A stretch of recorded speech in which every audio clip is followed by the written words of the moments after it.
Welcome to Trendix. White House Press Secretary Jen Psaki defended hammer thrower Gwen Berry's right to peacefully protest after the Tokyo-bound athlete turned her back on the U.S. flag during Olympic trials. Psaki told Fox News' Peter Doocy at Monday's press briefing that while she and President Joe Biden hadn't spoken specifically about the incident, Biden is incredibly proud to be an American and has great respect for the anthem and all that it represents, especially for our men and women serving in uniform all around the world. He would also say, of course, that part of that pride in our country means recognizing there are moments where we are a country that haven't lived up to our highest ideals, and that means respecting the rights of people granted to them in the Constitution to peacefully protest. Psaki added. Berry spent Monday firing back at critics, retweeting posts telling Republican Rep.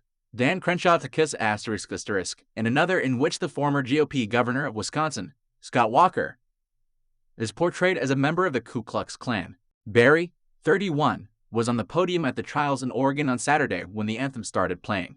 Her white competitors, Deanna Price and Brooke Anderson, turned to face the flag and placed their hands on their hearts, but Berry, a vocal BLM activist, turned to face the stands, put her hands on her hips, and then held up a t-shirt bearing the words athlete activist. In interviews later, she said she felt like officials only played the anthem to set her up, and that she had been told it would be played before she walked onto the podium, not while she was there. She also said she didn't want it to be standing for pictures for long because it was hot. The trial organizers insisted this wasn't the case, and that the anthem played every day at the same time. On Monday, Berry was later slammed by conservatives like Sen. Ted Cruz, who said her protest was disrespectful and who claimed she hated her country. Crenshaw, a former Navy SEAL United States Navy, said she ought to be removed from the Olympics. The entire point of the Olympic team is to represent the United States of America. It's the entire point. It's one thing when these NBA players do it. Okay, we'll just stop watching. But now the Olympics team, he said in an interview with Fox. I said what I said. I meant what I said. Stop playing with me! Exclamation. Period. She wrote on Instagram along with the hashtag #activistathlete. On Twitter, she said, I never said I hated this country. People try to put words in my mouth, but they can't. That's why I speak out. I love my people. These comments really show that 1. People in America rally patriotism over basic morality. 2. Even after the murder of George Floyd and so many others, the commercials, statements, and phony sentiments regarding Black lives were just a hoax. Walker had tweeted, what is wrong with people? Growing up, everyone stood for the American flag. Didn't matter your politics, race, sex, income, religion. Everyone stood for the flag. It was one of those civic rituals that brought us together. It still should today, after seeing Berry's protest. Cruz also took to Twitter to react to the story, writing, why does the left hate America? Sure, we have our faults, but no nation in the history of the world has liberated more people from captivity, has lifted more out of poverty, has bled more for freedom, or has blessed more abundance. God bless America. Victor Grandmont, a Republican congressional candidate in Florida, wrote on Twitter, if you can't respect the flag or anthem, then you shouldn't be allowed to complete.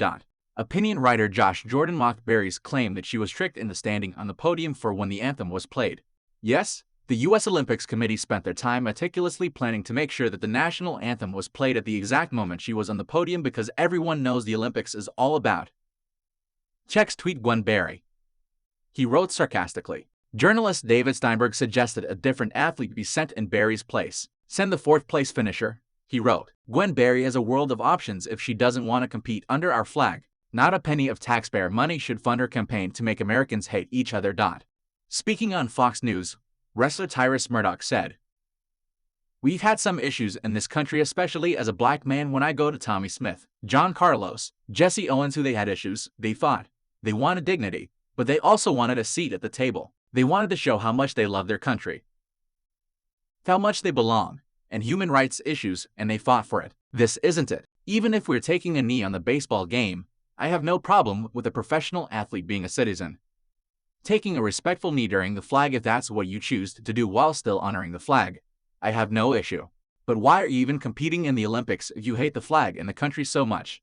If it's such a horrible place, why are you doing it? Murdoch asked of Berry. Berry hit back at the criticism she was receiving on social media over the incident. These comments really show that 1. People in American sick rally patriotism over basic morality, she wrote on Twitter. 2. Even after the murder of George Floyd and so many others, The commercials, statements, and phony sentiments regarding Black lives were just a hoax. She later added, "I never said I hate this country. People try to put words in my mouth, but they can't. That's why I speak out. I love my people.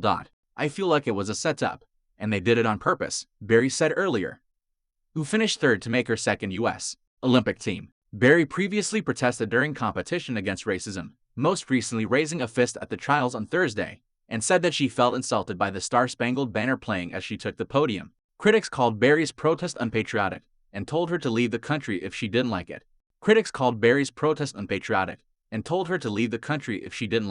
They said they were going to play it before we walked out.